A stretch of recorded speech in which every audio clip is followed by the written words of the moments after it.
Omusajja omuyigiriza w'eddiini e Yerusaalemi essanyu libula okumwabya oluvannyuma lw'okufuna omwana asookedde ddala mu bulamu bwe ku myaka 88 egy'obukulu.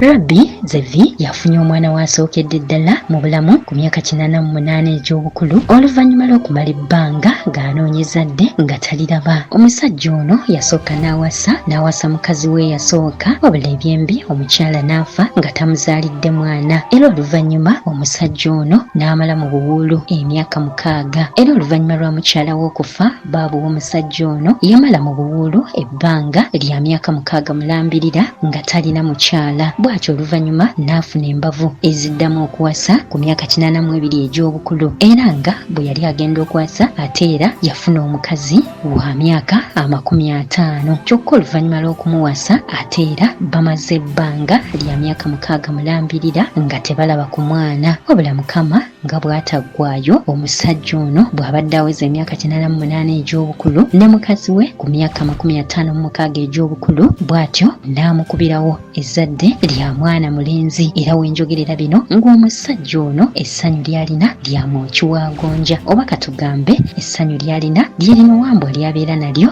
ng'akamwenyumwenyu kamwetimbye mu lumbe lwa wanti.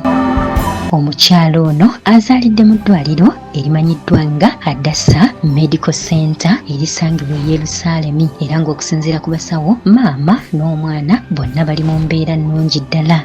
Kinajjukirwa nti ssaayansi akikkaatiriza ku myaka 45 oba 5 ng'amaze okugenda mu nsonga, oba katugambe ssaayansi agamba nti omukyala bw'amaliriza okugenda mu nsonga aba takyasobola kuzaala, wabula Mukama asigala ali waggulu wa ssaayansi, kubanga omukyala ono azaalidde ku myaka 56 egy'obukulu.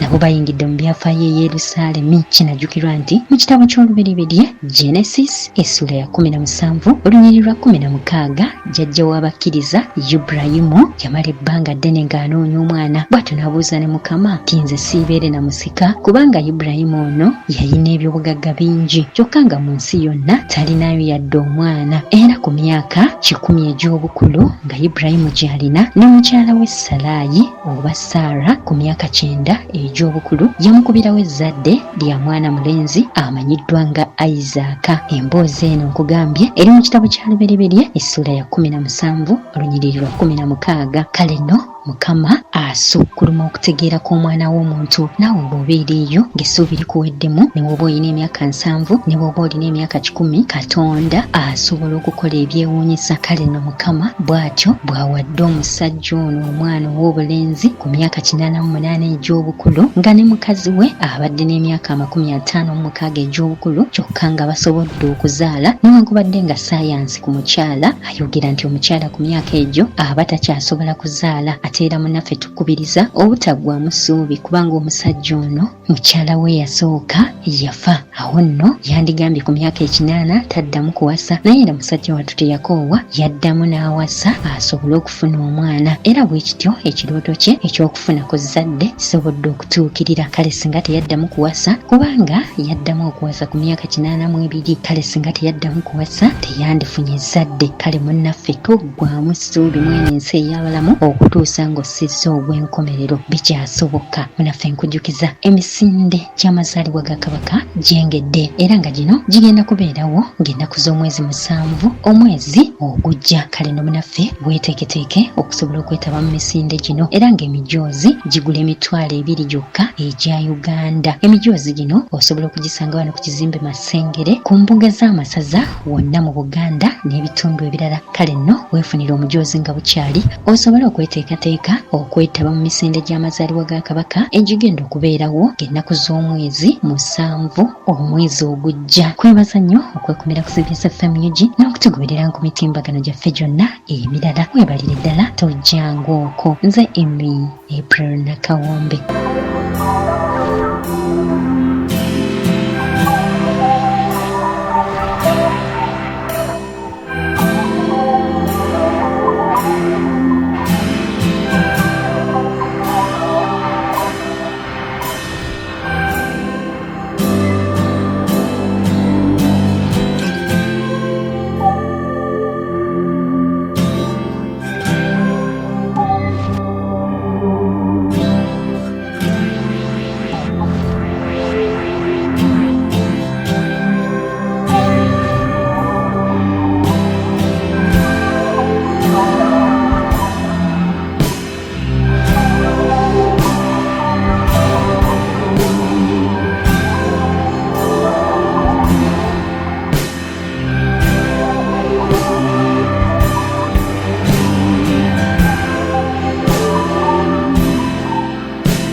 98.8 CBS FM.